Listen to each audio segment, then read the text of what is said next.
Hola, soy Juan Sotres del podcast Vino para Principiantes. En esta ocasión me da muchísimo gusto acompañar a mi querido amigo Edgar Luna en el lanzamiento de este nuevo proyecto, Código Vino. Hace 19 años nació Vino para Principiantes en Frecuencia Cero, y lo que empezó como un espacio para hacer el vino accesible y sin complicaciones, no solo nos regaló grandes conversaciones al aire, sino también una amistad y una pasión compartida que sigue creciendo hasta el día de hoy. Y el vino, como todo lo vivo, evoluciona. Hoy, el vino vive una transformación profunda y ya no solo se habla de aromas y sabores. Ahora hablamos de industria, de negocio, de oportunidades, de innovación y de cómo el vino está transformándose en México y en el mundo de habla hispana. Y ahí es donde Código Vino encuentra su espacio. Por eso celebro que nazca Código Vino, un espacio para entender lo que sucede detrás de cada botella, detrás de cada proyecto y de cada decisión que mueve a esta industria. Edgar, te deseo todo el éxito, que cada episodio aporte valor, genere conversación y siga construyendo la cultura del vino desde una mirada más profunda y profesional, siempre con la filosofía que marcaste desde Frecuencia Cero, generar contenido útil con valor real. Y a quienes escuchan este podcast, bienvenidos. Los invito a descifrar junto con Edgar lo que hay detrás de cada copa y del fascinante mundo del vino. Larga vida a Código Vino. Código Vino es el punto de encuentro donde el vino se analiza como industria, se entiende como negocio y se vive como cultura en constante transformación. Esto es Código Vino, con Edgardo Schiller y Edgar Luna. 19 años después, Frecuencia Cero vuelve a poner micrófonos para hablar sobre el vino en este concepto que se llama Código Vino. Y queremos agradecer a Juan Sotres y a Vino para Principiantes este apadrinamiento de Código Vino, y en el cual pues tengo el privilegio de compartir micrófonos con Edgardo Schiller, muy conocido en esta industria, en este medio, en México y Latinoamérica, un hombre que se ha dedicado no solo a educar, sino además como un entusiasta, emprendedor, y que siempre está buscando la manera de que haya más gente que pueda entender, apreciar y disfrutar del vino. Edgardo Schiller, bienvenido a Código Vino, que es tu casa, que además es tu lugar y es tu proyecto también. Muchísimas gracias. La verdad que sí, es un placer, tocayo, compartir contigo micrófono y poder explayarnos y traer más gente al mundo del vino, ¿no? Yo creo que podemos agregar a lo que dijiste una palabrita que es la pasión, ¿no? Es como que que despertarles esa pasión por el vino que tenemos muchos y que creo que está en todos. El tema es cómo lo abarcas, ¿no? O cómo le llegas a la persona para despertar esa pasión. Y fíjate que ahí están involucrados varios conceptos, porque hoy ya se bebe más vino en México, eso es algo extraordinario. Encontramos wine bars, yo creo que en una proporción que no había hace apenas algunos años, festivales, la oferta en los restaurantes se ha incrementado, pero sucede como todo, cuando las cosas crecen orgánicamente, a veces crecen de una manera desordenada. Y ya dijimos, Código Vino no es un lugar para enseñar del vino. Hay muchos lugares, hay muchos podcasts, muchos videos en YouTube, mucha gente que está haciendo esfuerzos muy bien estructurados, algunos otros no tanto, para dar estos primeros pasos en el vino. Nosotros estamos buscando crear un espacio más para la industria, más para aquellos que están emprendiendo en el vino, más para aquellos que ya gustan del vino, pero necesitan saber más y necesitan encontrar de qué manera continuar evolucionando su experiencia propia. Porque todos vamos a un restaurante y queremos maridar con vino, todos vamos a una tienda y queremos saber escoger el vino, pero también hay mucha gente emprendiendo en el vino que se hace muchas preguntas y de repente no hay especialistas, gente como tú, con tu trayectoria, con la formalidad, que eres un gran consultor, un gran educador del vino y que seguramente en estos espacios podremos abrir los micrófonos para que toda la comunidad del vino también los haga propios y venga a poner sus ideas y sus propuestas, pero también a hacer sus preguntas. ¿Cómo ves hoy el escenario de la industria en México y esta necesidad que, bueno, lo hemos platicado fuera de micrófonos y de ahí nace este proyecto de Código Vino, pero compartámoslo con la audiencia? Yo creo que En principio hay que separar dos cosas que al fin y al cabo sí se juntan, pero uno es el panorama mundial, y en el panorama mundial la realidad es que el consumo del vino va decreciendo, y otra cosa es lo que está pasando a nivel nacional. Y a nivel nacional, en términos generales, suele ir para arriba el consumo. Quitemos el año pasado, fue un año muy difícil, pero la realidad de México es que todos los países lo miran a México porque es uno de los pocos países hoy día que, como te decía, sigue creciendo, más o menos, pero sigue creciendo el consumo.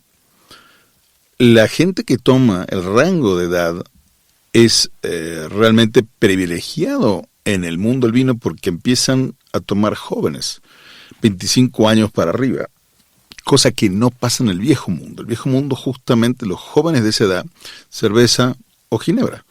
Entonces, súmale también el tema de este año vamos a tener el Mundial 2026, entonces yo creo que eso va a ser algo beneficioso. Y obviamente contamos también, en épocas normales, con un turismo bastante grande, el cual obviamente es consumidor de vino. Entonces todas esas cosas hacen a que la industria en México crezca, ¿no? Y sí vaya de a poquito avanzando. Tanto la industria como la cultura, por supuesto. No hay una sin otra. Y qué bueno que mencionas la cultura, porque creo que para que haya cultura tiene que haber también educación. Sin lugar a duda. Y hoy vemos una oferta, me parecería excesiva, no sé si el término sea el correcto, pero sí hay una hiperexposición, sobre todo en redes sociales, a todo tipo de cursos, certificaciones y demás, que de repente me parece que están un poco forzadas. Uh-huh. Fíjate que hay algo, perdón que te interrumpa, hay algo que acabas de decir justamente al principio en la presentación, y decías, esto va creciendo orgánicamente, pero no necesariamente ordenadamente, y eso es lo que está pasando. ¿Qué pasa? Creció demasiado, va creciendo mucho, es más, siempre el problema que tuvo México es que tiene más importación de vinos que el consumo que puede soportar. Justamente por lo mismo, porque todo el mundo quiere vender a México, muchos en México quieren comprar y quieren empezar, como tú decías, los amateurs o los principiantes, y entonces, bueno, mira, tengo un amigo en Barcelona que resulta que me vende vino del Penedés y entonces traigamos vino y un contenedor, y el tipo ahí dice, pues ahora ya tengo el contenedor, ¿qué hago, no? Entonces, eso es lo que pasa. Las dos palabritas claves son ordenado y orgánico, ¿no? O sea, va por ahí.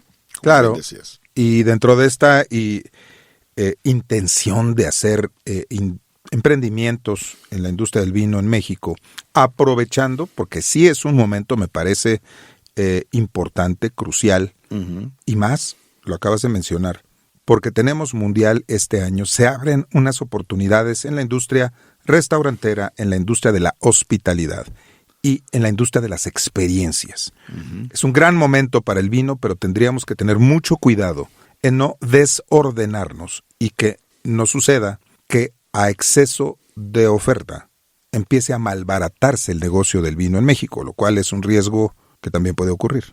Sí, pero justamente por lo que dices, al fin y al cabo, si vamos a tener el turismo que esperamos, eso por lo menos este año no va a pasar, ¿no?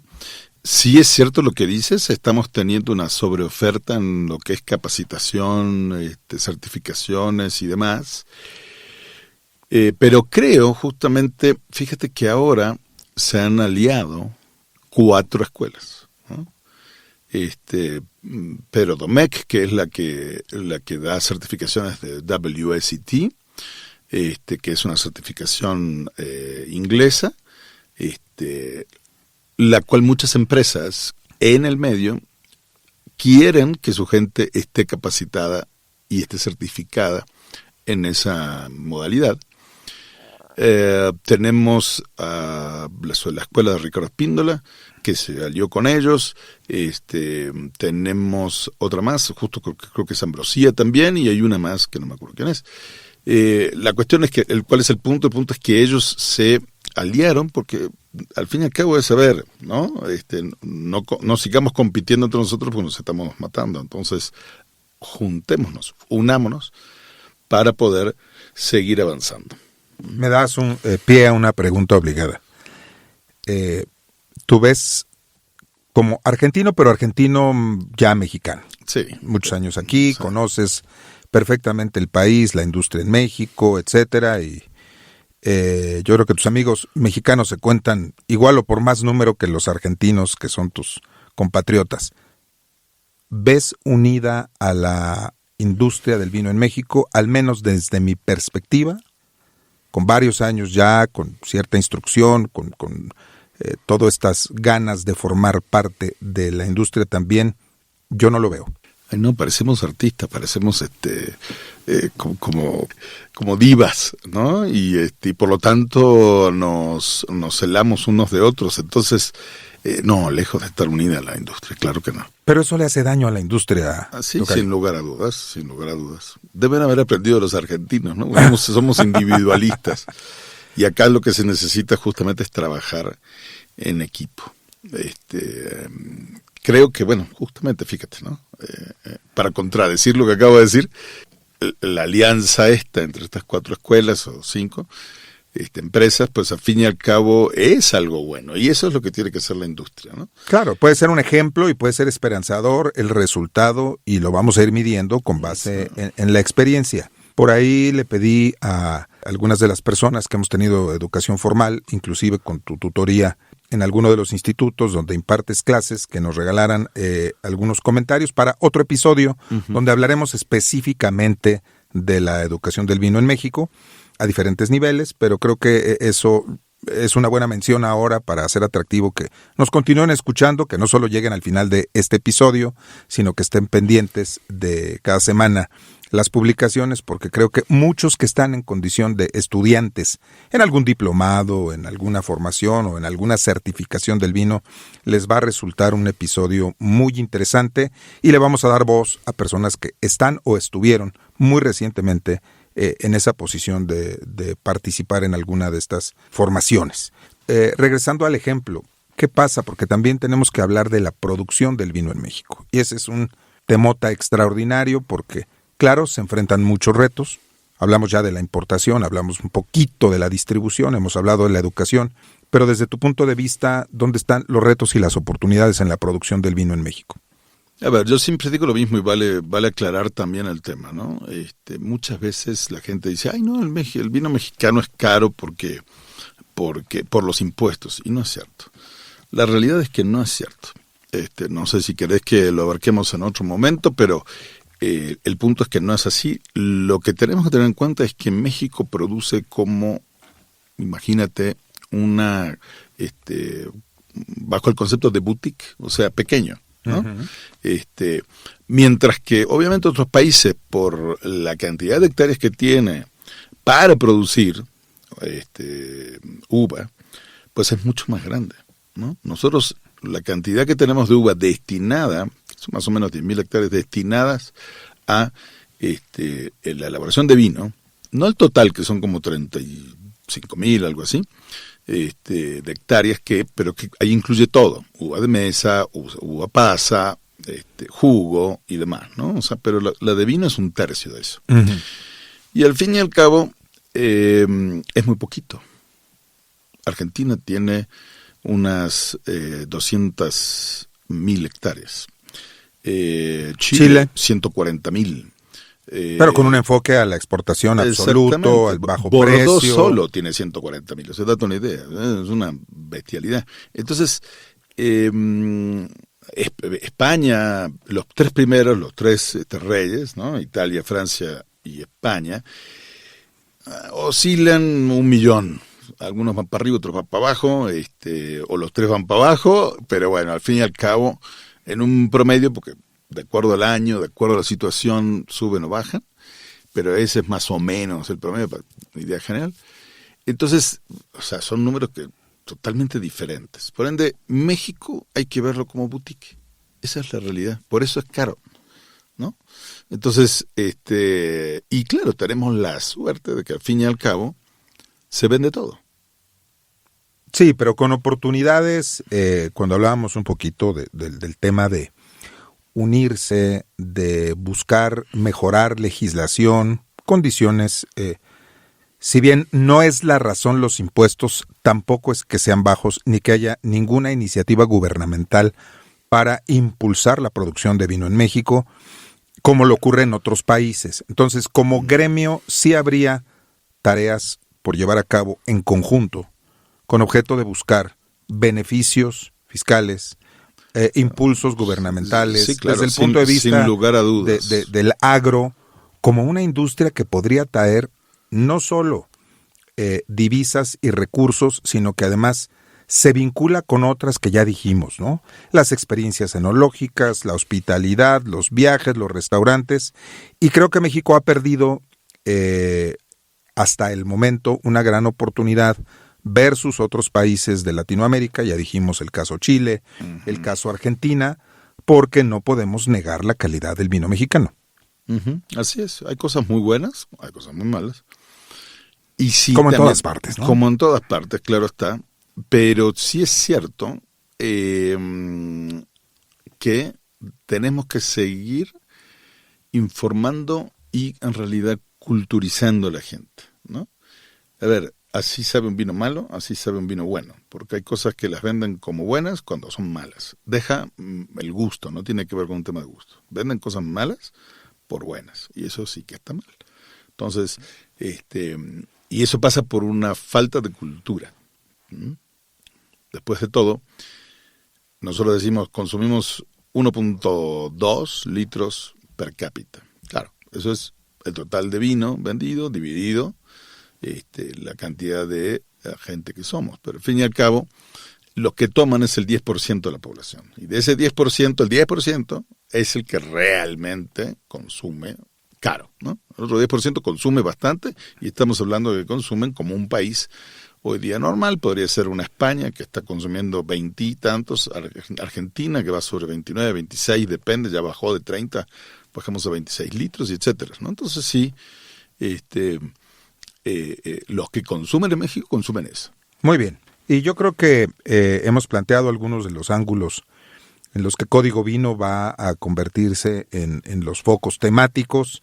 Hay otras cosas también muy interesantes, como la dinámica comercial real hoy del vino en México, donde distribuidores, importadores forman parte, pues digamos, nodal de lo que pasa a nivel de la venta y del alcance del vino, porque hay cosas que en México no se consiguen. Puede haber una sobreoferta de ciertas regiones, de ciertas tipo de uvas, etcétera. ¿Y quién decide? Decide el mercado, decide el que importa y el que distribuye, pero eso nos va a dar temas para otras conversaciones. También quisiéramos hablar del rol del sommelier hoy, porque creo que ha cambiado mucho en los últimos 10 años en México, comparado con los últimos 30. Ojalá podamos invitar a otros sommeliers también para que puedan darnos su punto de vista, y más allá del hype que puede estar viviendo este momento México, ¿cuál sería el futuro del vino? Porque me consta que hay mucha gente que ve el vino como una oportunidad de emprendimiento, como una oportunidad de negocio, y creo que también hace falta un espacio donde estas voces tengan convergencia y donde se hable con seriedad de estos temas, con conocimiento también. Sí, fíjate el caso de, yo creo que México está de alguna manera, no sé si decir repitiendo, pero igualando o de alguna manera pareciendo al modelo que tomó Argentina. ¿Cómo creció Argentina? Argentina primero vendía muchísimo vino en los 60s, 70s. Se consumían como 90 litros per cápita. 90 litros per cápita. Bueno, pero tú y yo hemos hablado mucho de la comensalidad, de estas reuniones familiares, sí, donde se tomaba vino, y por eso se consumía tanto, ¿no? Uh-huh. Y eso se fue transformando, y la industria en general se fue transformando a partir de los 80s en calidad versus cantidad. Entonces, la gente fue consumiendo mucho menos por varias situaciones, algunas que mencionaste, pero bueno, nos lleva a la realidad de hoy, que es cómo vive la gente hoy, y por eso el consumo ha bajado muchísimo. Entonces, las empresas dicen, bueno, elaboro calidad antes que cantidad. Pero distintamente de eso, ese fue uno de los puntos que pasó. ¿Qué hizo Argentina? Argentina hizo lo que se estaba haciendo hace un tiempito y que se sigue haciendo acá en México.